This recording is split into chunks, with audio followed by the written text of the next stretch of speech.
it's still going. Hey, reminder, the Black Friday special is still going on. MAPS Anabolic, 50% off. MAPS Prime, 50% off. MAPS Anabolic is our foundational Sliced in half workout program. MAPS Prime is a program that teaches you what you need to do before your workouts, regardless of what your workouts look like, to give you better recruitment patterns and better results. Both of those programs, half off. That sale is still going on.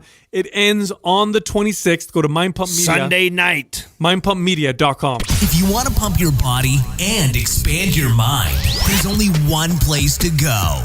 Mind Pump. Mind Pump with your hosts, Sal DiStefano, Adam Schaefer, and Justin Andrews. In this episode of Mind Pump, for the first 25 minutes, Justin, Adam, and myself, see, I'm doing it correct every time now because I made a fun of. I think it's so funny. We do our typical intro fun conversation. Better mad than me. I would do it, fuck it up on purpose. I know. Just keep doing it just because it drives somebody crazy. Just because it drives the grammar police crazy. Me, Adam, and Justin. Boom. So we start off and we have our good conversation. First, I talk about my busted ankle and how that is making my neck hurt. Oh, man. I'm not being a wuss, I promise.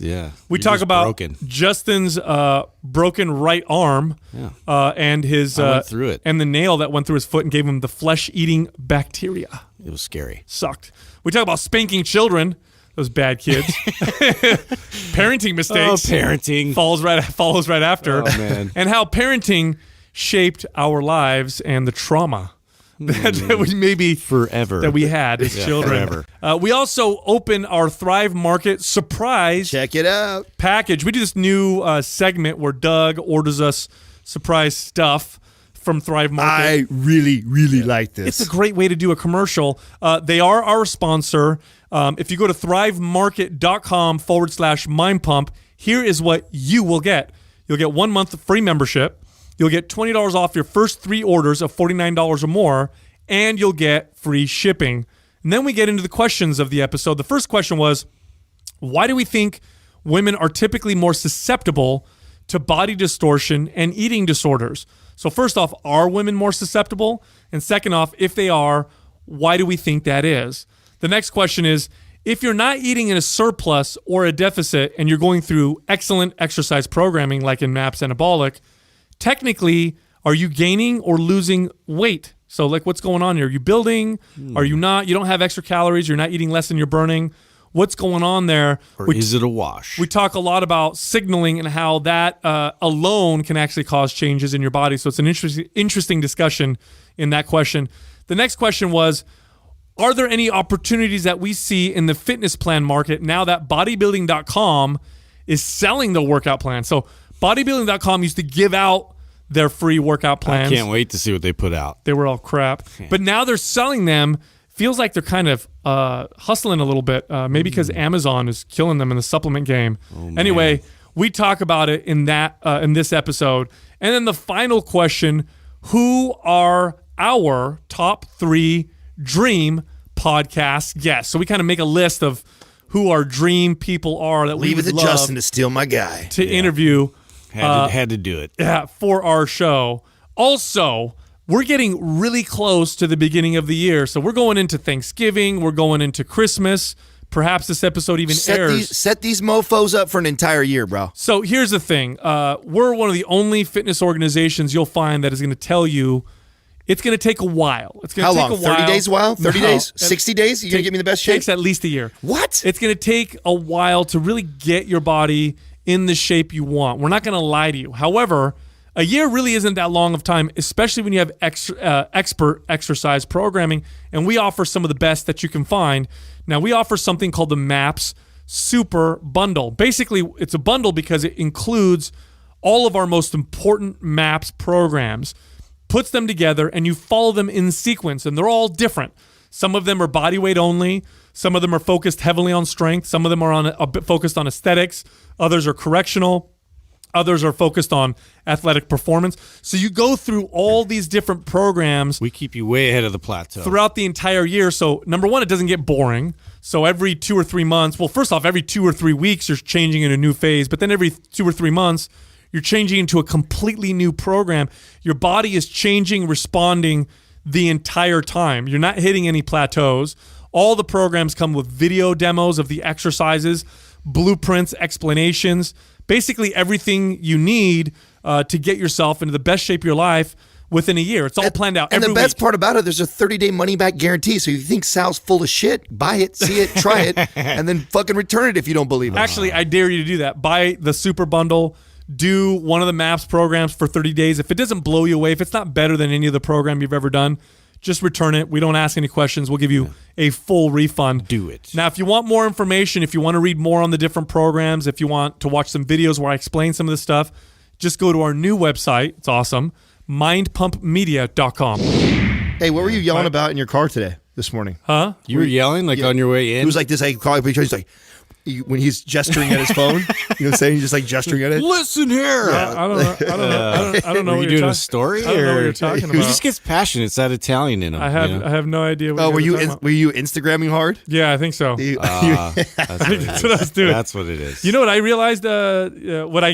Really realized the other day. really. So you know how, like, yeah, exactly. You know how when one thing is off on your body, everything up the kinetic chain gets affected. Oh, yeah. Yes. But I forget it until I experience it again firsthand. Oh, right. So you guys remember when I had my my snafu in Mexico? By the way, I'm using that word a lot now. we remember. It's Snafu. been following you. I don't know if I'm using it right. Snafu. I think it means a fuck up or something, right? Am I wrong? I don't know. Yes. So when I Something like fell. Basically, I fell and a normal person would have died. Luckily, we're talking about me. But all I did was really twist Thank my God ankle. you had athletic skills Yeah. on your side. It's- You know what I mean? It's got like a hangnail, bro. I've got the- put him down for like a week. I've got the agility of a two-legged cat. So anyway, I slide down the stairs, bust my ankle up, super swollen. So now I'm walking funny. Next thing you know, knee starts to bother me, hip starts to bother me. It's going all the way up, right? All the way up the chain. Sure. Now my neck. Of all things, right? Now my neck is starting to bother me. And if people are thinking like, no, dude, your ankle doesn't affect your neck. Oh, absolutely. Try this. Put on a fucking neck brace, like a super stiff neck brace, and then try and walk normal. Good luck. You can't because you're like, meh, meh, meh. It doesn't work. Like Batman. We're like not meant to be robots. like the original Batman. Remember Michael Keaton when he was Batman? And he had that thing on, and when he turned his head, like the whole thing had to turn? Yeah, that's Have what you I ever feel been like in one of right those? I've been in one. now. In a Batman? You've been inside Batman? Yeah, it's stupid, dude. That's pretty In cool. a neck brace, you idiot. Oh, why? When I was younger, I don't remember what I did, actually. I just remember being in the brace for like a week. I don't know. You don't know why you were in a brace? Yeah, probably football or basketball. Were you Played chicken sport. heading too much? Or probably bike riding and fell. Headbanged too hard. No, and it wasn't like a major. It was. I didn't have to get casted or anything. I had a brother-in-law who crashed his motorcycle and had one of these. Oh, had the halo? Yeah, wow. yes. Halo. He couldn't move or nothing. It was Those crazy. look really gnarly. Oh, dude, it's Who's had the metalhead. Who's had the most broken bones in I've this had room? none. I probably neither. have. Yeah. You have? How many Yeah, broke? dude, What have you broke? I mean, I broke my right arm twice in the same year. Oh, how old were you? I was, I think I was 10. Oh, okay. So you're fine. You weren't jerking off by then. Nah. Yeah, so it wasn't that big of a deal. Yeah. So, Yeah, it wasn't that big a deal. but that's it. Just your arm. Yeah, well, just my arm. I think, everything else was like penetration wounds. Do I have to say What? that? Yeah. What? Yeah. do So you- I what stepped do you on a mean? nail. Oh, okay. Whoa. Oh, okay. You guys got excited. No, I got worried. Yeah, I got worried too. Something you're not telling us? like, you're doing it wrong, man. This isn't a confessional. I jumped off of a retaining wall and I landed right on this huge, like, rusty nail. Oh. And Did it go in all the way, like deep? so it went way up in there. I had the worst part of it, right, was that it healed, but it healed with this like flesh-eating bacteria that came up through my shoe. Oh shit! So basically the wound healed, and then I was like, man, this is not getting better. And it fucking hurt. And I couldn't walk, and I ended up like crawling home at one point because I couldn't even fit my shoe on because my foot blew up so much, like it swole. Got infected? Yeah. it was- Flesh-eating bacteria, bro. Yeah. That everything. kills people sometimes, Yeah. So it or was- they'll have to amputate limbs and shit. to this day, my dad feels awful because like 'Cause he thought he you was were- like, tough it out, because I did that whole damn. Epsom salt thing, and I'm like hobbling, home from the bus stop. And then like, don't finally, be a pussy. yeah. Then finally, so they took me to like the family doctor. He just gives a little like numbing, like topical numbing stuff, and then just starts slicing it open. because it just needed to be drained so bad. Ugh. And then I had to go from there to the hospital. I was in the hospital for like 10 days, just draining it. People sticking shit in there. Dude, those moments. It's terrible. Those are those moments that scar you for a kid with your relationship with your parents, like forever. Right? It's like, Have you guys? Okay, now being you feel so bad about being it. honest. Okay, being honest, and both fathers. Have you had those moments yet where you're like, fuck, is this one of those moments where I just scarred my kid? Oh, I see what you're saying. Like that we did with our kids. Yeah. Yeah, totally. Because where you freak out and you're like, oh shit, I did it. I'm gonna fucking. It's funny you say that. Well, two things. First off, I guarantee you that was more traumatic for your dad than you. Yeah. Because because if I was a dad, I would feel terrible. Oh, he slept like at every night. Like he didn't have to, but he was like sleeping in the chair right next to me in the hospital. He felt bad. Oh, it's terrible. Yeah. So it's funny you say that. So I just read a study that shows that spanking children actually causes them to have worse behavior. So it's a controversial study. Whenever you talk about raising kids or whatever, there's always lots of controversy. Now, I was raised old school Sicilian. So we were spanked. My mom used the wooden spoon. We had the belt, all that stuff. She'd throw her shoe if she needed to. There was 4 kids. It would get pretty gangster sometimes, but we were crazy kids, and it was a tough situation. And I'll tell you what, I have the best parents a kid could ever ask for. I have great relationship with my parents, love them absolutely. So I don't have any bad memories in terms of that. We weren't abused or anything like that. Now my kids, I have spanked my kids a grand total of 2 times, literally 2 times. And the reason why I know it's 2 because I remember both times exactly. Very impactful. Because it was super traumatic for me. Yeah. I have like a very similar story. So one time I remember my son he was acting like a total like brat, like just going off. I don't remember what he did. He did something to his grandfather. And finally I just got really angry and do you remember how old he was? Like 1. No. 6 months. Fucking bad. No, he was. I think he was like maybe 3, 4. So he's in that age where 3, 4 years old. By the way, terrible 2s are nothing. 3 years old. Oh yeah, that's when shit goes crazy. Yeah. So I snatched him up, by the back of his shirt, because I don't remember what he was doing something to his grandfather. I snatched him up and I spanked him on his butt. He had, not hard or anything, but just swatted him and then sat him in the couch, like sat him down. Yeah. And then, I could see and it worked. Obviously, he stopped because he was terrified. Right. And after I did that, and then I sat there, and then of course my dad, who now is a completely different human, he's like, you don't need to do that to your kid. Like, you shouldn't. But I'm looking at him like, excuse me? You should drag me down the stairs. Come on.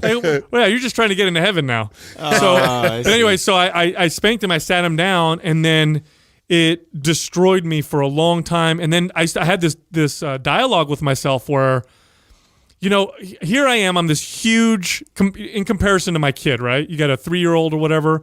I'm this big ass like person. Like I'm this huge. Imagine if there was a giant, the same strength difference and size difference to me. Like it would be a guy who was like 15 feet tall, 700 pounds, just. And then if I disagreed with him, he could just smack me, and then that's it. I have to listen. So I'm like, God, I had to use violence to make my point against this small human. Yeah, that's when you've lost. It didn't feel. It just didn't feel. I don't know. It didn't feel right. My oldest, we were at a birthday party for like a bunch of kids and stuff, and like it was family, and it came around time. Around time where you have to leave, you got to give warning, and I gave warning. Hey man, we got to leave. So you got like 5 more minutes. And so I'm doing the rounds. I come back and he's just like resistance. And I get it. Like he's having a lot of fun. And I'm like, no, seriously, like I have to be somewhere. Let's go. And he just wasn't listening. And then like, I go to grab him and then he freaks out, starts screaming at me. And this is when he was like, he was like 4. And so it's a good time at that. Yeah, age. It was just like, it's at that, it was this one impactful thing where it was like you can't behave this way. Like, this is unacceptable. And I like took him so there was like some woods there. I took him in the woods and like smacked him on the butt. And he, just this look of horror in his eyes as he looked up at me. And I was just like, my soul just was like, ah. Like, I put him in the car and like left. I didn't say bye to anybody. I was like, we're out of here. And then after that, it was just like, it was really like one of those things. I was like, oh my God, like. That's, what, you guys aren't even that bad. I think of like the shit that I went through and stuff like that, and I think, God, how many of those like situations as a father do you have to make before you fuck the kid up? Like, oh, I see what you're saying. you know what I'm saying? Like, how many times does a parent push that boundary, not really thinking, right? Acting out emotionally and not thinking. Well, I definitely like lost my cool. I think that's why. That's what it I is. felt bad because I internally, like, I was like raging. You know what I mean? While I did it, I couldn't calm down before I did it, which would have been totally different. It's really what you're demonstrating, because somebody, I actually posted that study in the forum, because this is a fascinating discussion for me. And I don't judge people who spank their kids, as long as they're loving parents and not abuse, all that stuff. Because again, I was raised in that way. Right. But it's an interesting debate, and somebody posted a very interesting comment, and what they said was that when they were kids, if they did something that their parents deemed, that they deserved a spanking or whatever, their dad would take them aside, would talk to them about it very calmly. That's the important thing. They said that their dad never lost their temper. Yeah. Talked to them about it very calmly and said, now I'm going to spank think you. about it, and in 10 minutes, I'm going to give you a spanking. Yep. And they said it was so much more powerful. It's the psychology of it. Yeah, because they didn't lose, you're not showing them that you're acting out emotionally. And then it's not the actual violent part of it, right? That's determining. Yeah. And it's really like, it's like, this is a consequence, and it's very calm and rational about it. Yeah, I remember there's one other thing. What did the study study say? Tell me what the study said. The study said that they show that spanking makes kids behave worse, and it causes problems later on. How the fuck do you study that? I don't know. And you know what it makes me wonder? I don't know. It makes me wonder a couple things, because you think, like, how many times have you heard this? Like, oh, if parents just beat their kids a little more, then we wouldn't have all these crazy kids, or these kids just need a good spanking. And it makes me shake my head, because that's not why people act crazy. It's because they don't have parents around. Yeah. It's either they don't have a dad around, or their mom's too busy, or nobody really cares about them. It's not the spanking part. They're not being listened to. Yeah, no. There's another thing that happened. It's like this is like a confessional, isn't it? Yeah. That, man, I think about to this day. It was just terrible what I did. My kid wasn't eating his dinner, and he was just being a shit about it. And so I said, you have to finish all of this food before you go upstairs and before you can go play or whatever. I know. Yeah. And so he force fed himself, and then he walks away and then throws up. Oh man, you gotta feel like Huge. I feel like the biggest asshole. That's such an old guard mentality, though. That was just pounded into our heads. It's so as weird. Kids, so it makes perfect sense that would be, our reaction towards it. I've had the same thing. Yeah. Are there things that your parents did to you that now formed you as how you father, and like you remember, like, I won't do that? I won't do that? Yeah, your dad did something, or your mom did something to you, and it, like, boom, that was a mental check for you, whether you were 7 years old or 15 years old, and you said, when I parent, that'll be something I never do. Do you remember moments like that? Because like I said, I think my parents did such a good job. I can't think of anything that they did that I thought was terrible, but I can think of something that they didn't do that I would do. And the one thing is, again, because it's an old school, it was kind of that old fashioned, old school, growing up that way or whatever. We didn't talk about certain things. Like, sex was never a topic. Drugs were never it was like we didn't talk about these difficult subjects because they were so taboo that they were never brought up. So, and I could see how that may have created some interesting relationships that I had with those subjects. And of course, later on, as I grew up, I started learning myself. And because I was brought up, sex was taboo. You didn't talk about it. Masturbation was taboo. Like, it's bad, don't do it. And alcohol for me was taboo. Like, everything, like that. There was just so much restriction that for me it was more of a rebellious kind of pressing back, and tattoos, like all that stuff. Like, that's why I have them. And it's like it's so shitty, because it's like, I realized that about myself. Like, I was just pressing back hard. Like, that was the only reason why. And so I guess for me, like, because my parents did a great job with me as well. Like, they were just very much like in tune with everything I was doing. And so, like, if I was hanging out, they would let me hang out with friends that they knew were like party, but like, he'd be like, listen, you call me, anything happens, but I'm always, here, you give me a call, like, I'll come pick you up, whatever, like, no questions, which was cool. But at the same time, there was this fear established. If I ever did anything, I was going to get kicked out of the house. Yeah. That was always the thing that was always driving it. It was like, you're going to get kicked out of the house. I was like, kick me out of the house then. Like, it was like this pushback. And so I don't know. I'm trying to figure that out, how to kind of more have a conversation about stuff like that. So it's. How about you, Adam? Really? No, I don't. Today's Q&A, different. bro. Yeah, we don't have time for that. Next time you can ask me, just give me a year. Are there things in particular, like if you had kids that you're like, sure I'm going to do this? Absolutely, bro. There's tons of stuff, man. I mean, to this morning, I was talking to a buddy of mine and just kind of commending him on what an incredible job that he did raising his daughter. He's got a daughter now who's 16, and she's like, her academics are crazy. She's an 4-sport athlete, like, and he's a single father that raised her, you know what I'm saying? And he did such a great job with her. And we were talking about, he said early on, he shared with her, like, so, and this is kind of cool, because we were talking about you and your son and what seeing how proud you are, what he's done. And he shared with his daughter early on, like, the finances and putting her through private school. And the reason why he did it, he said, was, he saw all these kids that she was going to school with, and they were just kind of these spoiled little brats. And he wanted to make very clear to his daughter, and he did it in a way where it wasn't like make her feel guilty. Dad's giving all his money so you could go to school. Just it was making her aware. Yeah, making her aware. Like, this is how hard we work, and this is the little funds we have, and this is how much we're investing in you and stuff like that. So it's important that what we do with it. So, things like that. Like, my parents didn't share any finance stuff. Like I didn't know.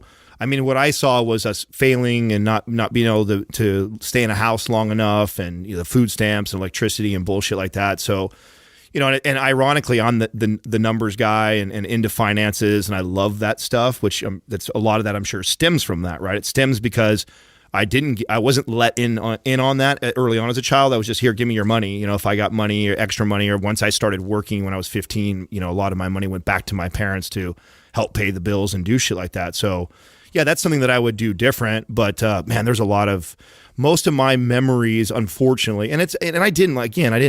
we did things as a kid. It wasn't that bad. But what's crazy, and why I like to ask questions like this and talk about this stuff, is I don't remember the good stuff.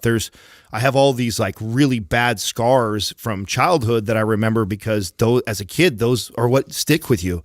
The time that my parents probably sat me down and told me how much they loved me and spent time with me, or took me to Disneyland, stuff that's a blur. But I could vividly remember, like, my mom dragging me by my hair, throwing me in a shower, and whooping the shit out of me. You know what I'm saying? I can remember that. I can remember my parents watching me get handcuffed, although I was a 3.5 GPA, never had sex, didn't do drugs, good kid, watching me get handcuffed and walked out the house because they called the cops on me and shit. Like, I remember stuff like that has forever changed me and molded me into who I am, which is what I'm grateful for those memories. But I always wonder, like, what's the limit? Like, was it that I had 8 or 9 of those situations that happened that were unbelievably impactful, that like scarred me, and it was just the right amount that turned me to do the right and be good? And what if I had 10 or 15, or what if there was, or what if there were none of them? Right. Or what if there was none of them? What would I have been like? Would I have been a little spoiled brat because I got none? I got all this love. Isn't it interesting how your situations can either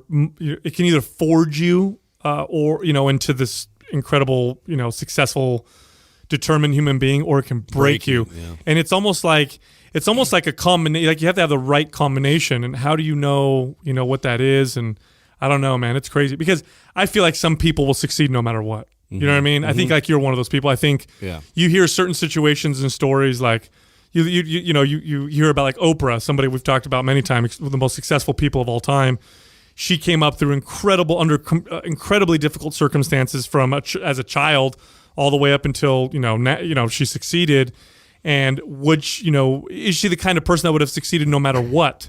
Or was it because of her? So it's so tough to speculate. Well, I do know that when you're that age, at least, and I shared when we were all just got back from Hollywood, we were in there, we stayed up and we're out in the jacuzzi, and I was sharing like a story with you guys that I hadn't shared. And, those memories definitely, or those situations definitely forged me who I am today. And it makes other things, it changes your perspective, right? Because when you're a young kid and you're coming up and you go through shit like that, like, you do feel alone and you do feel scared. And it's like, for you, it's the end of the world, right? At 7 years old, that those moments that you went through did feel, but then I made it through. And so then it makes me go in the things that other people, which is why too, I had to deal with a lot of, I didn't have a lot of empathy for people as I got older.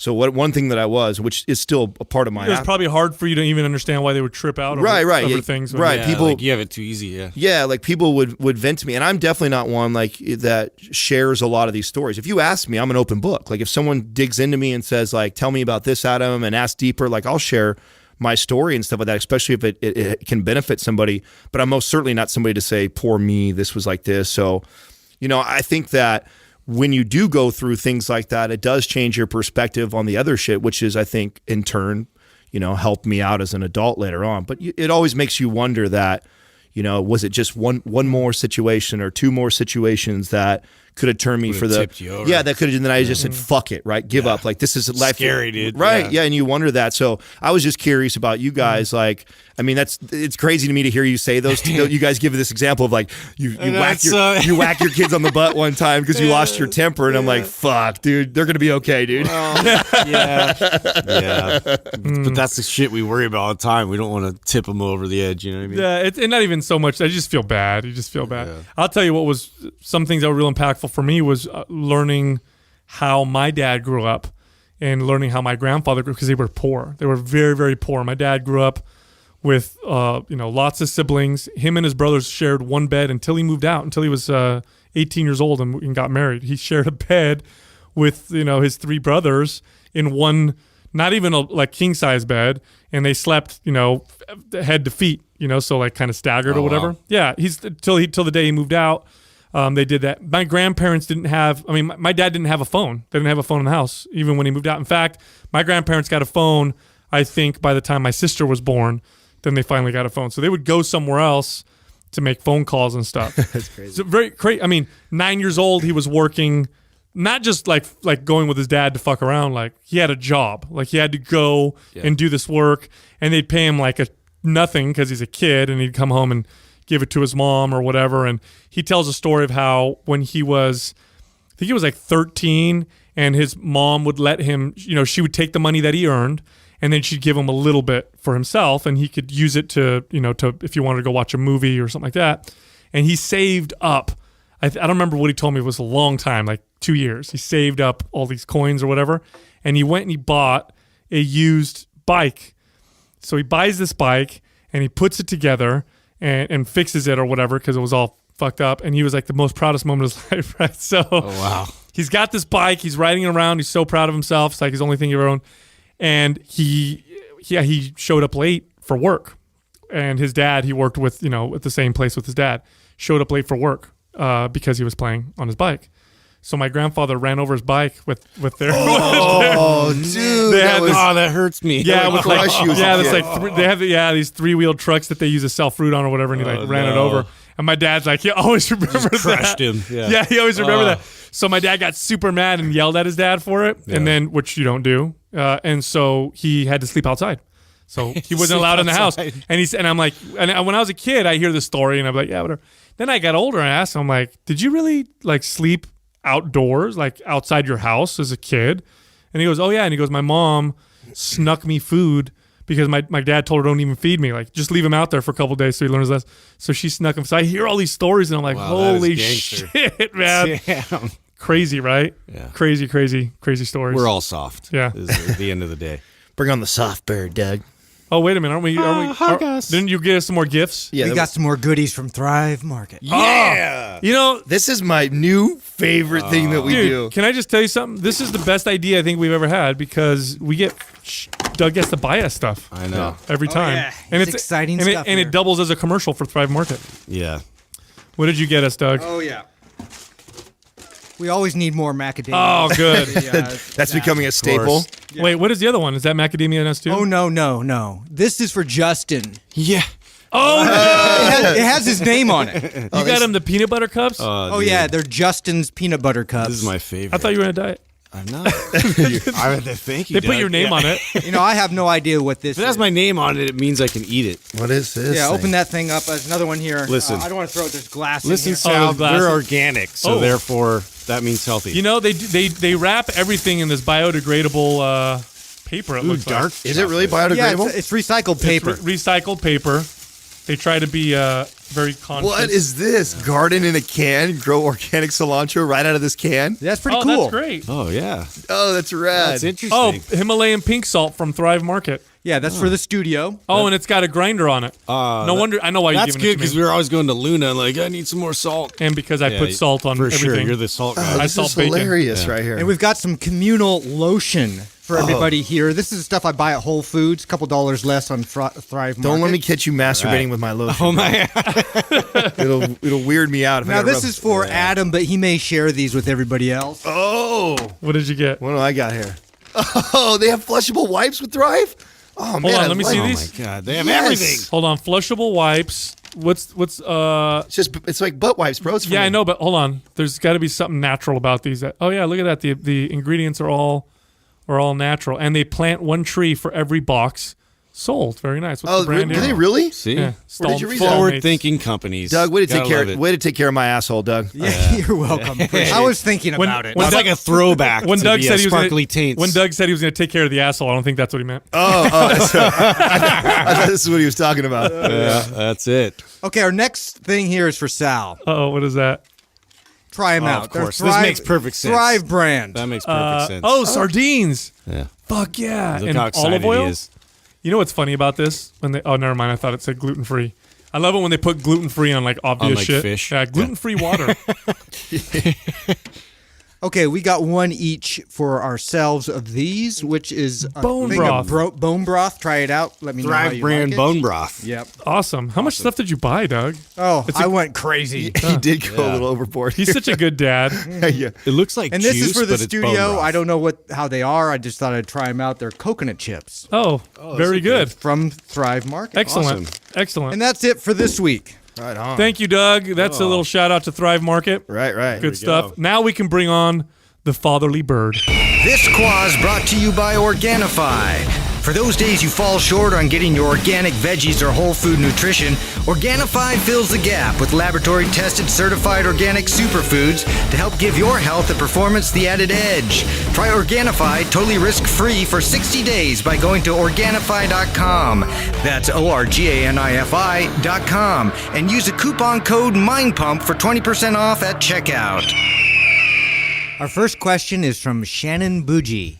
Why do you think women are typically more susceptible to body distortion and eating disorders and or food relationship issues than men are? Oh, that's easy. Shout out to Shannon, good friend of mine. That's all the fucking marketing, man. Yeah, That's because women have been marketed to like that for a very long time, and it's become the norm. Now you have to. So let's dive deeper into this because, as we all know, the market, it drives behaviors, but behaviors also drive the market. Absolutely. So there's two sides to this. Women buy more. They're responding to They're the that type. consumers. Yeah, they're responding to that type of marketing. It's working, so they're going to continue to do that, and it's just like feeding the beast. It is, and the other thing I'm thinking about too is, I think part of it, there's some roots here, right? Men tend to be more visually stimulated than women. We're more visual than women are. And so I think that women, knowing this, place more emphasis on how they look and presentation. And so it kind of feeds this. It's this cycle, right? It's the cycle that kind of feeds itself. Marketers know this, or whether they know this consciously or unconsciously in the beginning. And so when they start to market, and they market to insecurities, they market to don't be fat or you're too skinny or whatever, women respond very strongly to it. And it just does this kind of, this cycle type of thing, to the point now where marketing is such a big part of our lives. I mean, it's such a think about it this way. There isn't anything that you consume today where marketing isn't injected in some way. And it's a good and bad thing. Part of it is bad because, we're getting all these messages, but part of it is also it's what funds our ability to get information. Like, if YouTube didn't have advertising, if TV didn't have advertising, nothing had advertising, then the only other way for them to even provide what we want is, I guess, to have membership services. Like, you'd have to pay a fee or whatever. So, but definitely they're more susceptible, partly because that's just what you're brought up in as a kid. I mean, think about it being a young girl And I watch this, by the way, with my kids. I have obviously 2 kids, a boy and a girl, and I see how the girls pay attention to how they look and how each other look way before the boys even notice. Yeah, the boys don't even notice anything necessarily about the girls. It is in interesting in that sense. Very, very harsh, towards one another, as far as like looks are concerned too. Like girls more so than guys. I sometimes I feel they're very hard. Guys are harsh in other things, but when it comes to appearance, women can be very, very harsh with each other. But it's one of those things. It's like, I don't know if we're necessarily. I don't want to blame anybody or anything. I think just talking about it's an important thing. Well, I also think that I don't think there is much as a discrepancy as everybody thinks too. I think we just show it differently, right? Like I think men have just as much or have just as many insecurities, right? They're just different. Yeah, they're different ones, right? And then I think that. And same thing with the body distortion. Like guys still, trust me, guys look at every part of their body from head to toe. I mean, how many young men go through that phase where they're really shy about being naked around other guys, and and then how many dick jokes are out there, and you don't know if you're normal or average or above average, or what I'm saying. There's a lot of other things that guys deal with that's a little bit different, but it's kind of in the same category. We just don't talk about as much, and we handle it differently, right? We punch each other, and we tease each other. Hey, little dick, come on over. Bury that down real deep, right? So. It is, yeah, but I think it's no emotion. I think it's more. I think it's more equal than people think, dude. I think it's definitely bad on both sides. But when you're like, if you look at mental disorders, men lead. We lead the charge. We have more mental disorders than women do. However, if you look at certain categories, you can clearly see. Yeah, but that couldn't that number alone be skewed just from war? From being in war? Yeah. Or perhaps, but they've done studies on periods of time when there wasn't war, and men, we just tend to suffer for them. This is not even a debate. Scientists are they're pretty unanimous on this. Just men tend to suffer from mental disorders more often. However, in particular categories of that, you do see dominance of women, and one of which is eating disorders. Eating disorders are far high. It's a much, much higher percentage of women who have eating disorders versus men. Now, of course, there's something we're not necessarily factoring in there, and that is that women are far more likely to talk about when they have an issue, whereas men are taught to not talk about certain things. So if a woman feels something or is having a problem, she's more likely to call out for help, whereas a guy tends to not. And you can see this with suicide. The suicide rate is much higher in men, but the suicide attempt rate is relatively similar. So women attempt suicide at high rates as well, but they just don't follow through, or they don't actually do it because it could be viewed as calling out for help. Whereas a guy's not going to call for help, and then finally when he does it, he's going to do it. He actually does it. So, but yeah, it sucks because I have a daughter and I know what kind of world she's being raised in. I know what she's, especially with social media and what she's going to see. I know her dad is in the fitness industry, and I'm surrounded by all this, and I'm representing fitness and health and all that stuff. And she's going to one day look at my Instagram with my flexing pictures and all that other stuff. And is that going to that could go both two directions. It can make it harder on her. Because I could only imagine if I know how I felt growing up being skinny and my dad being this kind of athletic, strong guy. Like, what if he was a bodybuilder? What if he was in that world? Right. Would that make me feel, worse, or would it, help? I don't know. It's a tough thing, but I tell you what, we have the power to change this right away. Like, right. If women just decided, like, I'm not gonna wear high heels anymore. We're like, if you really think about it, and this is gonna piss some people off, but I'm just speaking objectively. If you really think about some of the stuff that we do to make ourselves appear some way, peacock, it's fucking ridiculous. Yeah. Like, think about it on both sides, though. That's not just women. It's true. It's women. It's true. Men are fucking just as bad, if not worse. I think it's both sides, but some of the stuff that women do is downright dangerously. I mean, let's talk about high heels.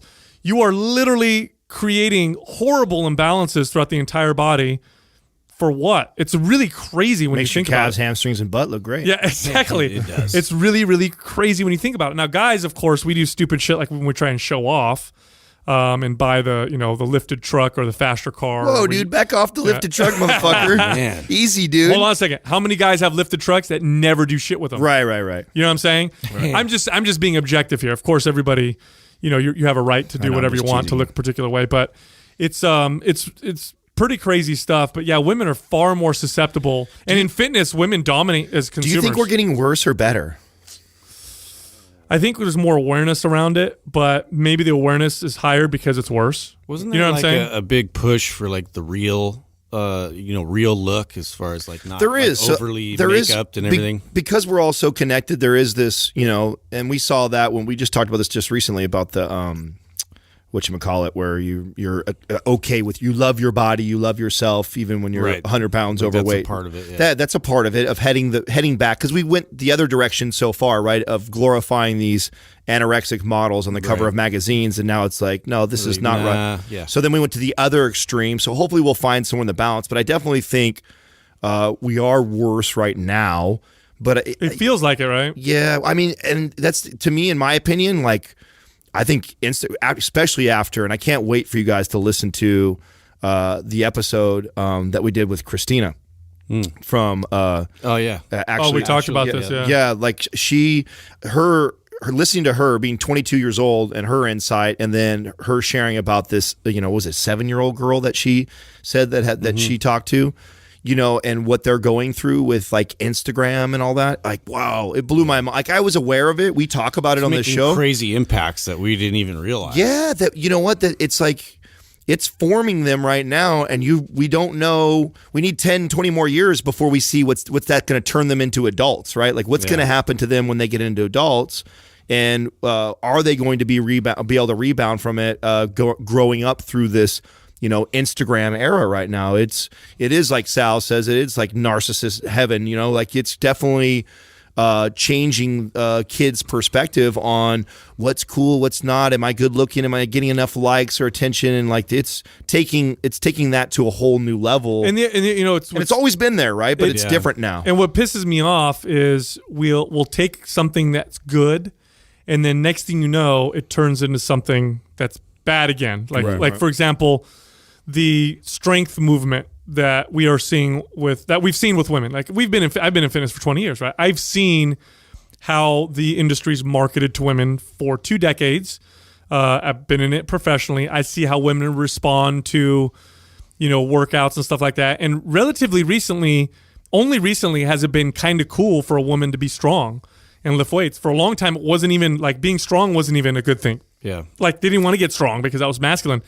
All of a sudden now women are like, yeah, I want to, build some muscle and I want to get stronger. I've never heard women say that before. I didn't hear that for the first at least 15 years I was in the industry. But now we're turning that into butt implants. We're turning it into, I have to have a 6-pack. We're turning it into extreme. And it's like, fuck, man, like we can't, what's going on? Why can't we just take something good and leave it there? Yeah. Why does it have to go in that fucking direction? It's kind of infuriating. I tell you what, like I said, we're rewarding people for that. Totally. When stop following these pages and stuff. People will change. The market will change its behavior if you show them that you're not paying for it anymore. And I think people are becoming more savvy again because this was early on, right? So the big rush of Instagram over the last 3 years or so, the explosion of it. It's now we're kind of seeing like the cream rise to the top as far as what people should be aspiring to be like versus the facade that was put out there. And people are getting called out now, right? So you're starting to see that transparency is king right now, and that the more people that are being real and being straightforward are starting to get a little love. It's still not at that point where it gets everybody, because I still see this really young generation still gravitating towards the flashy cars, the half naked pictures, and the look at me type of deal. Use of Instagram. But I feel like it'll change. I just worry more about the age group that is going through this during their formative years, right? Like if you got 3-4 years of this, it could really form and shape your perspective. Yeah, and now that I think about it, when we were kids, there really wasn't a like a positive. There weren't too many popular positive voices for women in this regard, right? I can't remember too many. Today, I can think of several, for example, podcasts, which didn't exist back then, but I can think of several podcasts that are hosted by women or that are in the fitness space, like ours. Like we try and put out that positive message, where that's the underlying theme. So I guess the information's out there now and it's more accessible. Like I think, can you guys remember any? I remember like Oprah, she would do some of these episodes on it, but it really wasn't a big message back then. It wasn't popular, at least. And today I can think of several like podcasts alone. Like we have Julie Bauer coming in from Paleo OMG, and she pushes out that message. She's got a relatively popular. I'm sure there's been a lot of strong women that have been saying this message for a long time. It's just we're more aware of it now because the ability to connect to somebody instantly, right? Like with Facebook and Instagram and the podcasting and YouTube, like. That didn't exist 15 years ago. So I think as a society, I think there's still people that were emotionally intelligent, aware people that saw this, knew that, were trying to get this message out. We're not the first ones to think that, the skinny model look and the anorexia thing, marketing is not a good thing or a healthy thing for women. People have been saying that for a long time. It's just now people's voices, stuff happens faster. You say this all the time. It's so true. Like the power of the internet, the power of social media now, people can get away with shit, but you can't get away with shit for very long. Yeah, I know. You know what I'm saying? Like bullshit will eventually be found out, and it gets found out at a much faster rate now. I mean, example, like the rise and fall of like that company Shreds. I mean, it was only 3 years ago when we first talked about them, and now they're on top of the world. Yeah, and now they're non-existent, man. Yeah, it's crazy. You know what it makes me think of is like I have a good example. When I had a short stint in yoga years ago, and I remember going to a few yoga studios, but there was one in particular. It was a bigger one, and the people that went there were super cliquey. They all had on the expensive yoga clothes. They all looked at me kind of weird. There was another woman that was new in the class, and it was kind of like that. They made her feel, and it was like in yoga. Really, the essence of yoga is supposed to be, you come in, it's your own practice, welcoming. And I remember feeling like this place is disgusting, and it was created. It was like you can turn anything into this negative, shit, and you can turn anything into a positive, like.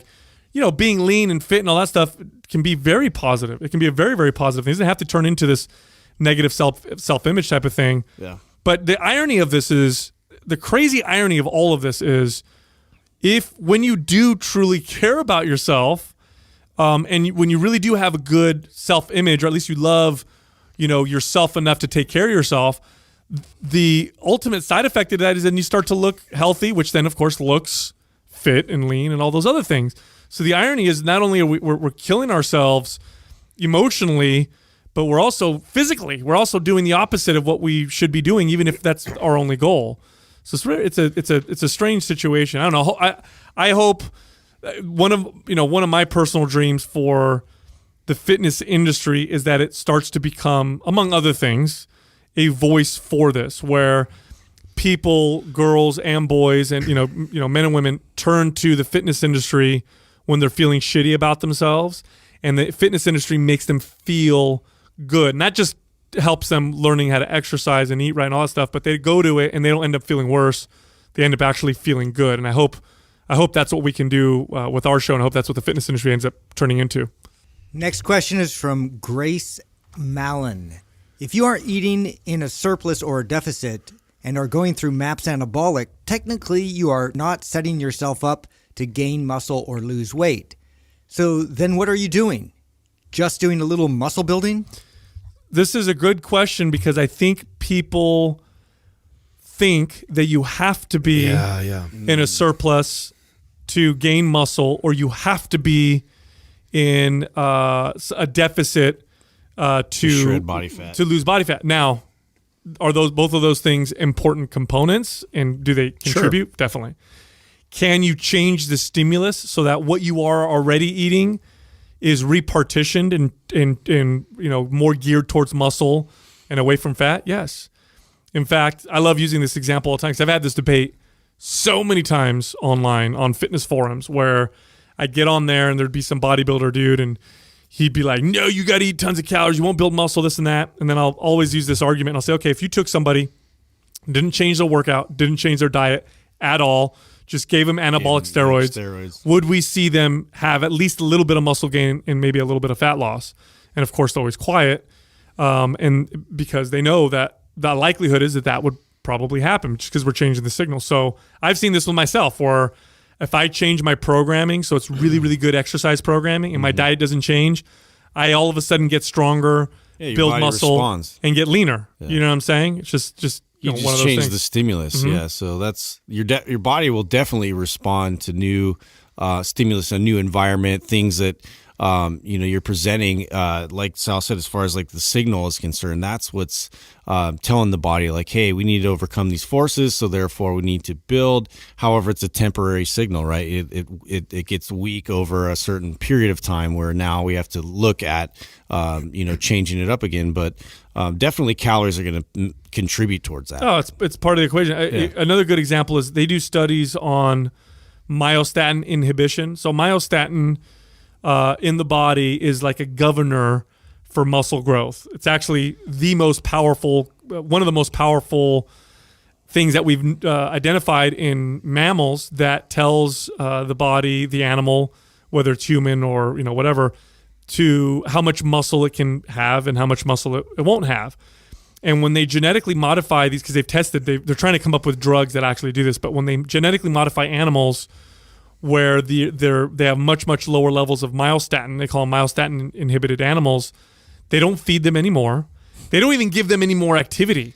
It's like the same activity, the same food, and they just look freakish. Massively muscular. Yeah. I mean, that's another example of a signal that can change what your body does with what it consumes. That doesn't have to, you don't have to change necessarily your food. But I do want to be clear, eating a surplus or deficit, very important also. If you don't do that, a component. Yeah, your results aren't going to reflect. Well, I think the question comes because we don't put as much emphasis on the bulk. The math of it. Right. And so, and I think that's because I think it's been abused. Mm-hmm. I think there's especially in the bodybuilding world, there's a total misconception of what it takes to build 5 pounds or 10 pounds of muscle. The way these guys are doing these bulks where they are, they're just in this pushing calories every day. I'm trying to get more calories. And I was this kid too. This is totally how I used to try and gain muscle. I was under the same impression, like all the bodybuilding.com forums. This is what, everybody, it's winter time, it's bulk time. You're on the bulk for 3-4 months at a time where you're just eating everything in sight. And yeah, absolutely, you can build some muscle there, but you're also going to put a lot of body fat on it. Mm-hmm. And what I didn't realize, and back then as a kid, I was so afraid to have a day of not hitting my targets, right? To be short 500 or 1,000 calories. Because in my head, I thought, oh, fuck, I'm in the bulk. No way could I be 1,000 calories less than what my body needs, or else my body's going to eat muscle, or I'm definitely not going to build. And that couldn't be further from the truth. In fact, if I would have known what I know now, I would have consistently put fasting days in my bulks to actually get my body to drop down, resynthesize everything, right? Get it primed and ready to build again versus oversaturating everything all the time. Because I use the analogy like a sponge, and think of like these are all your receptors, all that your body is ready to soak up when it's completely squeezed out and dry, like after a fasting, and then you feed it all these nutrients. The body just takes it, absorbs it all really well. And then think about if you're just pouring gallons of water over that sponge, like, yeah, the sponge is going to get some of the water, absolutely, but a lot of it's going to run right through. Think of it like that with our body. Like if you're constantly oversaturating the body with surplus, sure, which people are trying to get the insulin, right? That's what everyone's trying to spike blood sugar, spike insulin. Insulin's supposed to help me build muscle, and that's the theory behind that. But then you just get resistant from it. You do. The irony is they've done studies and show in bulking within days, people start to develop really low levels, but noticeable, where they can test it, of insulin resistance. Right. Yeah. So you start to lose that effect. The funny thing is, if you make this argument that during a bulk it's a good idea to throw in some fasts or some low calorie days, you'll hear a bunch of argument. Like people will fight back. Oh, no, you just got to bulk, man. Just keep eating whatever. But if you flip it and you tell a bodybuilder, hey, it's a good day when you're dieting. It's a good idea. Cheat day. Yeah, to throw in some extra calories. Everybody's going to agree and be like, well, no, every time I do that, I end up getting leaner. Right. Same fucking thing. It is the same It's the same thing. It is actually the same thing. And that's what a great point you just made right there, because cheat meals and cheat days are so fucking popular right now. It makes total sense. Carb cycling, like bodybuilders have known for a long time. You do the inverse. They've known for a long time if you spike calories in the middle of a cut, that you get better results. But if you tell them if you drop calories in the middle of a bulk that it's good, they'll argue with you and debate all day long. It's the same. Yeah. It's the same thing that's happening in the body. So adaptation is, we talk about this all the time, whether it be your skin, whether it be your weight training program, whether it be nutrition.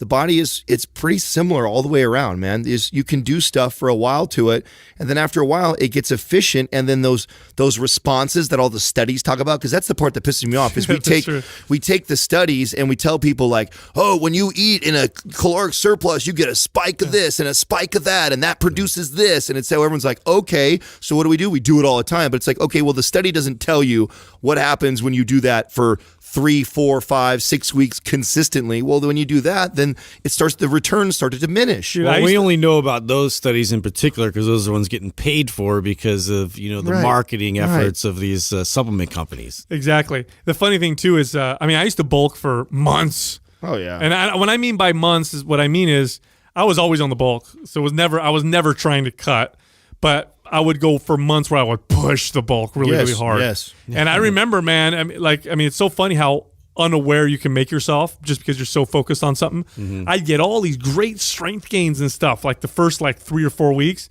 and then I'd just keep pushing it. And then at that point, all I would care about was the scale.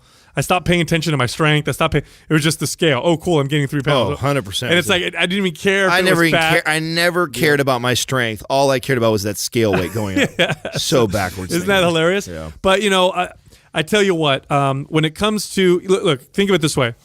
A pound of human muscle, if you were to analyze it, contains, I don't know, I'm going to be very general here, but around 150 grams of protein. So if you think of it that way, and let's say you want to gain... Is that true? Hold on, that much? Yeah, so a pound of chicken would be about 140. So I'm assuming it's around between 120 to 150. So let's just say it's 150. Let's go on the high end. If it's a 1-to-1 conversion of protein to muscle, and you want to gain a pound of muscle a week, which, by the way, good luck. Like gaining a pound of muscle every week, you are the most genetically gifted individual on the face of the earth. But let's just say you can do that. Let's just, for argument's sake, that you can gain a 1 pound of muscle of lean body mass on your body every single week. Divide 150 grams of protein by 7 days. That's an additional 20 grams of protein a day. It ain't the what is that, 80 calories?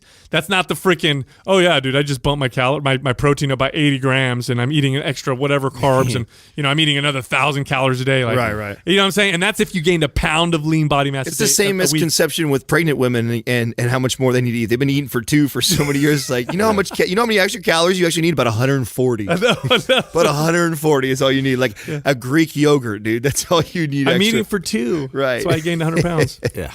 Nick Ford Health. What opportunities do you see in the fitness plan market now that bodybuilding.com has made their previously free workout plans a monthly subscription service? I haven't heard many customers approve of that decision. This is bodybuilding.com scrambling. Ooh. They're scrambling, dude. Scrambling to try and make some money and turn. I mean, obviously, the model in the back in the days was advertising, right? Was selling supplements. Yeah, when .coms first started to explode. No, I mean just in general, like I see what you're saying. when .com exploded, it was build a website that was trafficked so much that you could charge for advertising. And bodybuilding.com is an example. This is how they made most of their money at the beginning. You should get 1 million something like impressions a day. Right. And now I can charge for all these banners and all this click shit all over it, and that's where they make a majority of their money. Well, that day is dying. Like it's no longer do you see these websites littered with all kinds of advertising, and advertisers are going other places like podcasting and other mediums that are far more beneficial than sitting on the sidebar of a website. And there's more good information that's being passed around than bodybuilding.com. Bodybuilding.com used to be the place. The old guard. In fact, I feel like Mind Pump is like Mercola.com had sex with bodybuilding.com. Right? So two of the most trafficked. That is controversial. Two of the most trafficked websites, right? Bodybuilding.com, Dr. Mercola, is another one that's up there. And a lot of the message that we give is kind of a blend of the two of them, right? Bodybuilding.com they've had good information in the past. You're right, lots of advertising. They made a lot of their money selling supplements. They still do, but Amazon now entered the supplement market. There you go. And Amazon is killing the destroyer of all old businesses, because Amazon really didn't sell supplements before. Yeah. So if you wanted any kind of a muscle building, fat loss type of a supplement, you either went to GNC or Vitamin Shop, or you went to bodybuilding.com. Bodybuilding.com killed GNC. Like, they destroyed the profits of those stores, because now you have this place online you can order and it's cheaper. Well, Amazon's doing that to all the supplement stores. Number one, because the prices are better for the most part, and number two, because buying stuff on Amazon is easy. You just click it and buy it. Get it. I don't have to enter my credit card, do all this other stuff. So, but I think they're like, shit, how do we make money now? Now for us as a business, as Mind Pump, we sell programs. That's the main way that we monetize. We, first of all, know how important good exercise programming is. We place a lot of time and effort in our programming. It's different than what's out there because it's effective. I think bodybuilding.com programs in the past were just thrown together. Like, there wasn't a, you know what I mean? It was just like cut and paste. Yeah, here's your body part split. Here's your whatever. There wasn't really much, thought that went into it. For us, this is a good thing. They're going to now charge for their shitty programming. Right. It's just going to bring, I think, more people to the market. There's no real filter with them. I mean, the way they decide somebody is a bodybuilding.com athlete that comes on and actually gives out advice has very little to do with their credentials, their experience, and their knowledge it's how they look. Of programming. It's how marketable are they? Are you fit? Are you good looking?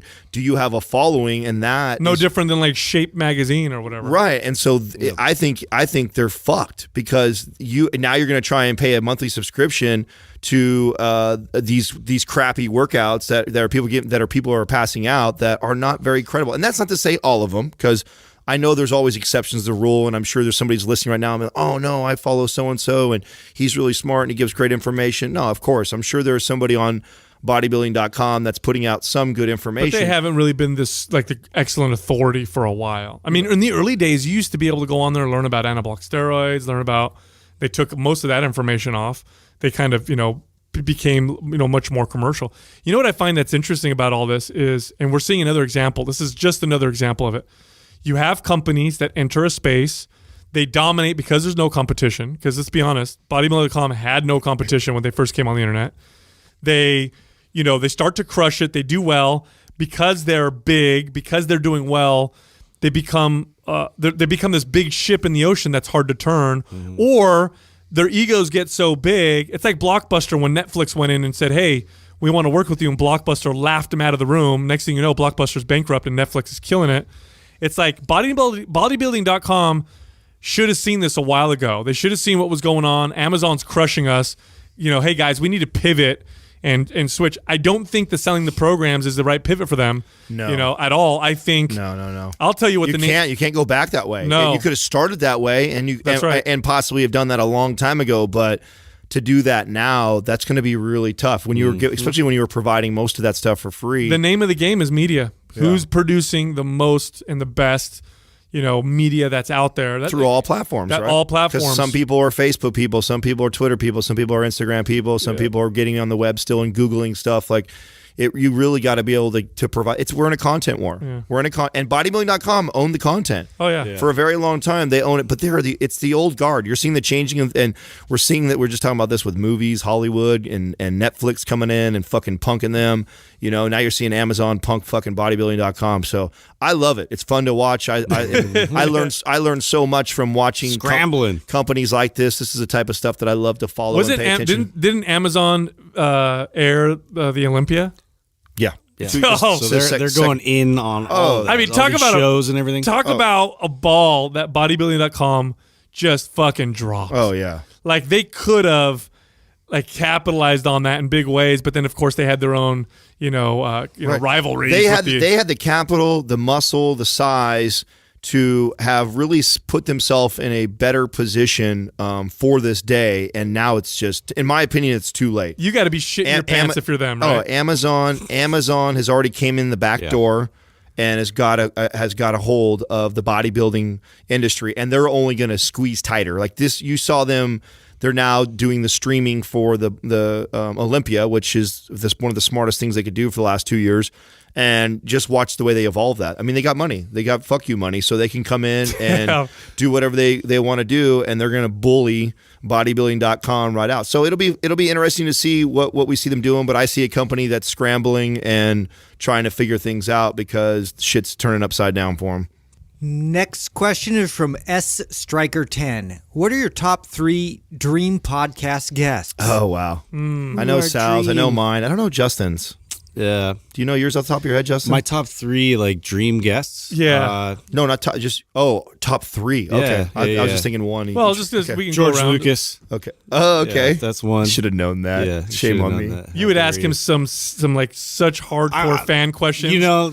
That you know what I mean? Me and Adam would be like, what? No, I would, but at the in same scene 4 of, you know. Yeah, I literally would just want to pick his brain and get insight as his thought process is how, you know, how he put it all together. Mm-hmm. But anyway, yeah, him for sure. And then I think, Joe Rogan would be amazing. Fuck, that'd be awesome. You know, like just because I just love what he's created and his attitude towards, business in general, and just like how everybody comes to him, and he's sort of created this platform that has been a game changer. So, and then maybe it's tough, man. Like, I don't really look at other. I don't know. I don't have a lot of people I like follow. Like, oh my god, if I had hit them, I would be like, fuck. Mm-hmm. You know, like I'll have to think of my last one. I think so. What's funny is we actually, when we first started the show 3 years ago, yeah, you said you. There were a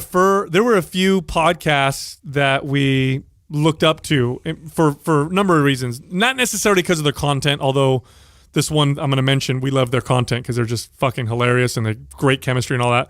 But when we first started podcasting, we looked at all the podcasts and we said, okay, what are people doing good that we really like? You know, just because obviously that's our market. And, you know, there's some shows that we really, you know, I use the word modeled after not necessarily because we copied them, but because we identified like, oh shit, that's really good. And one of them was The Fighter and the Kid. Yeah. The chemistry between love those guys. Brendan, and Brian on the show was so natural and funny and great and conversational that we felt like we kind of had something similar. And so we mentioned their show so many times. And so I feel like we just interviewed Brendan Schaub. Yeah. Collectively, that's one of our dream guests, just because that's who we talked about. Yeah, for sure. Him and Brian he's both. Definitely one of them. Love to have Brian on the show. Brian would be the next one. Would love to have. Third. Yeah, I connect. I like them both. I think they're both awesome. But Brian, I feel like I connect you more only because some of the stuff he talks about, I feel like I can get in really good conversations with him. Joe Rogan for sure, just because he's the king of podcasting. And I think that would be freaking awesome. In our space, he kind of is the guy. So that'd be awesome to have him on the show. As far as a third one, I mean, that's a tough one because those are the top ones that I can think about. I think I would like, just for controversy's sake, just to see what this person would say and to push their buttons. I would love to have Donald Trump. Oh, wow. Hey, don't shoot for the stars or anything. Yeah. Hey, it's dream. Love it. They said dream. I'll tell you why. That's a good call, dude. I tell you why. That is a good call. I'll tell you why, because he would be fucking awesome. I feel like he won't shy away from whatever I'm going to ask him. Oh, I'm sure too. And I want to push at him really hard. You could dig deep, just to see what would happen, just cause controversy. Yeah. And I feel like it would be exciting. I feel like that. I mean, obviously, an episode with Donald Trump would go viral. Yeah. But I mean, it'd be. I just want to, like I said, I want to push his buttons just and see see what insight. See how he responds. Yeah. No, that's a fucking money one. Great call. So you said Joe, you said Donald, and then who else you say? You said Brian Callen. Brian. Yeah. Okay, so those are your three. Yeah, that's cool. Everyone did different ones then. So I'm sorry. My last one. Can I finish? Because I know you're probably gonna steal this one. All right, go ahead. Rob Dyrdek. Come on, you take my guy, dude. Sorry, dude. So, and we think alike. You guys share a dick or something. For me, that's so. Rob Dyrdek is for sure somebody. And what's really fucking awesome is that's going to happen. There's no doubt in my mind that's going to happen. The relationship that we've already forged with Chris and We definitely hit it off. I've been talking to him on a regular basis already. Like, so it's pretty exciting for me. That was already a cool thing too, because he was a part of that. And that's another one we've talked about since day one. Right. Yep. So I think that one's really cool, and I'm looking forward to when that day comes, because I know it will come, that we get a chance to interview Rob. And Rob is just a fucking mogul, dude. He's such a funny, cool, and very unassuming, intelligent, brilliant man, right? So I think that episode would just be full of gold. So I would love to interview him. Second would be Tony Robbins. I think Tony Robbins would just, if there's anybody that would inspire me just to talk to them or motivate me, I think that guy would just get my juices flowing. And he's an open book, and guy's got so much experience. I think there's so many things that I want to ask him. So those are my top two. And then my third one, I would want some fucking amazing, brilliant, articulate business persons like a Jeff Bezos or Elon Musk or somebody in that field. Elon would be fun. Right. Somebody like that'd be crazy. Somebody of that caliber in business that because I sit here all the time and speculate what companies are doing, and these are the type of books that I love to read and stuff like that. But I'm willing to bet that when I were to sit down in a room with someone like that, it would just blow my mind, because their brain works differently. Like, I think I'm so far ahead the way I'm thinking because I'm reading the right books or paying attention to stuff, and he's probably fucking 100 steps ahead of me. And so I would love to just absorb that information and knowledge from like somebody that brilliant. So those are probably my those top three. Some of the ones we mentioned are relatively realistic. You know what I mean? Most of them are pretty realistic. Well, there's one person away from most of those, right? So Chris to Rob, and Brian to Joe and Callan. No, absolutely. Awesome. So, yep. So check this out. Go to YouTube. Check out our channel, Mind Pump TV. We post 365 videos every single year and more. So we put a ton of content on there. Subscribe and share our videos. Have people check it out. Thank you for listening to Mind Pump. If your goal is to build and shape your body, dramatically improve your health and energy, and maximize your overall performance, check out our discounted RGB Super Bundle at mindpumpmedia.com. The RGB Super Bundle includes MAPS Anabolic, MAPS Performance, and MAPS Aesthetic. 9 months of phased expert exercise programming designed by Sal, Adam, and Justin to systematically transform the way your body looks, feels, and performs. With detailed workout blueprints and over 200 videos, the RGB Super Bundle is like having Sal, Adam, and Justin as your own personal trainers, but at a fraction of the price.